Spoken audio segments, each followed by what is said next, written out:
Hello friends, आज मैं आपको बताऊंगा आप एलएलबी में कैसे करियर बना सकते हैं। बहुत ही बच्चों का ये रहता है कि अब हमने 12th कर लिए तो हम एलएलबी कैसे कर सकते हैं और इसके लिए कैसे कर सकते हैं, इसके लिए मैं ऑलरेडी वीडियो बना चुका हूँ।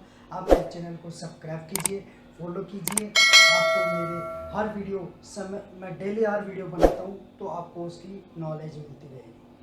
ओके, तो हम आगे बढ़ते हैं। एलएलबी में करियर पॉइंट 5 ऐसे चौंका देने वाले करियर है और बहुत अच्छे करियर है। एलएलबी करने के बाद आप कर सकते हैं उन्हें, और उनकी तैयारी शुरू से तैयारी करेंगे तो आप उनमें अचीव भी कर सकते हैं। अच्छा जॉब है, अच्छी सैलरी है, अच्छा प्रोफाइल है और समाज में एक अच्छा ओहदा भी मिलता है।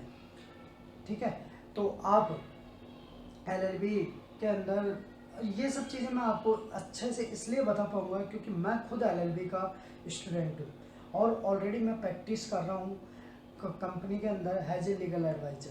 तो मैं आपको यही बताना चाहूँगा कि एलएलबी अगर आप अच्छा बोलते हो, अच्छी सोचने समझने की क्षमता है, आप समाज में बुराइयों के खिलाफ लड़ना चाहते हैं और आप लड़ नहीं पा रहे हैं, तो मेरा यही है कि सबसे बड़ा हथियार है एलएलबी। लो करिए, लो का ज्ञान रखिए, तभी आप खुद बचेंगे और समाज को बचा पाएंगे, समाज को बचा पाएंगे।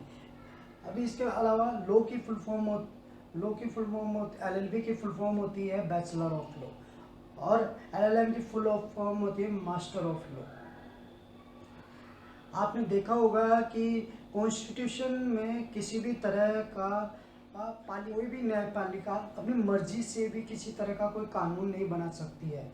कॉन्स्टिट्यूशन में हर चीज़ एक स्टेप बाय स्टेप राइट करी हुई है, आप उसी के दायरे में रह के पालिका कानून बना सकती है।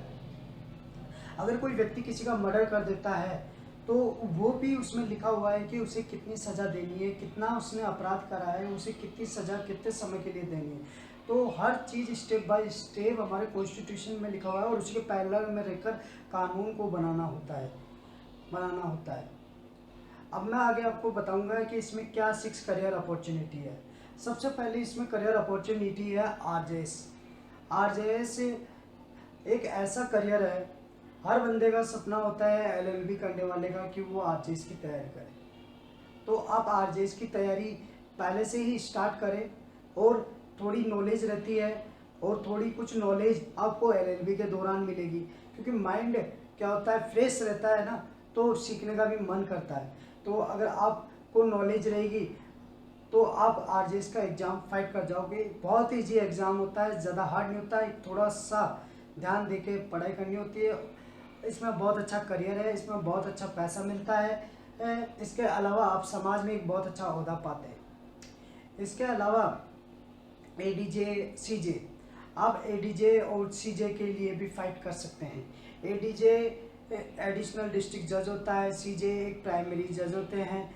तो आप जब ये एग्ज़ाम होते हैं तो हर साल गवर्नमेंट द्वारा एक पीएससी के बराबर का एग्ज़ाम होता है, ये जो यूपीएससी वगैरह या फिर आरपीएससी वगैरह करवाती है, उन्हीं के थ्रू ये एग्ज़ाम होते हैं। आप उस एग्ज़ाम को दे सकते हैं, एक इंटरव्यू देंगे और उसके थ्रू आपको ये पोस्ट मिल जाएगी और ये बहुत अच्छी पोस्ट है। आप में इसमें बहुत अच्छी सैलरी या बहुत अच्छा आप नाम कमा सकते हैं, समाज में सब बुराइयों के खिलाफ भी लड़ सकते हैं, सोशल एक्टिविटी में इन्वॉल्व रह सकते हैं और सोशली अपना नाम और अपनी स्किल को लोगों की भलाई में लगा सकते हैं। थर्ड पॉइंट मैं इसमें ये बताना चाहूँगा, आप बैंकिंग फाइनेंस फर्म इनसे भी जुड़कर उनका सहयोग कर सकते हैं। हर आज फाइनेंस सेक्टर हो, बैंकिंग सेक्टर हो, वो एक अच्छा एडवोकेट हायर करते हैं और उनको की जो समस्या होती है, कोई लोन फ्रॉड या कोई पैसा किसी ने रख लिया या समय पर जमा नहीं करवाया, ये तो नोटिस देना हो, तो एक एडवोकेट की आवश्यकता होती है। इसलिए हर बैंक और फाइनेंस कंपनी का एडवोकेट हायर करती है। तो आप उस पोस्ट पे भी काम करके एक बहुत अच्छी अर्निंग कर सकते हैं। अगला मैं बताऊंगा फोर्थ पॉइंट बताऊंगा मैं इसके अंदर legal adviser as a company भी काम कर सकते हैं। कोई भी कंपनी होती है, कंपनी में कई तरह के काम होते हैं। कोई एक्सीडेंट हो गया, किसी का लेन देन हो गया, कोई प्रॉपर्टी हो गया, या कोई मशीनरी हो गई, किसी भी लेबर एक्ट हो गया। बहुत सारे ऐसे कानून होते हैं जिनकी अक्सर कंपनियों में भी ज़रूरत पड़ती रहती है, और उसके सबको समझने वाला एक एडवोकेट ही होता है जो उसके खिलाफ एक्शन ले सकता है। तो हर कंपनी अपने ही लीगल कार्य को करने के लिए एक लीगल एडवाइज़र हायर करती है। तो आप एज ए लीगल एडवाइज़र भी कंपनी में काम कर सकते हैं।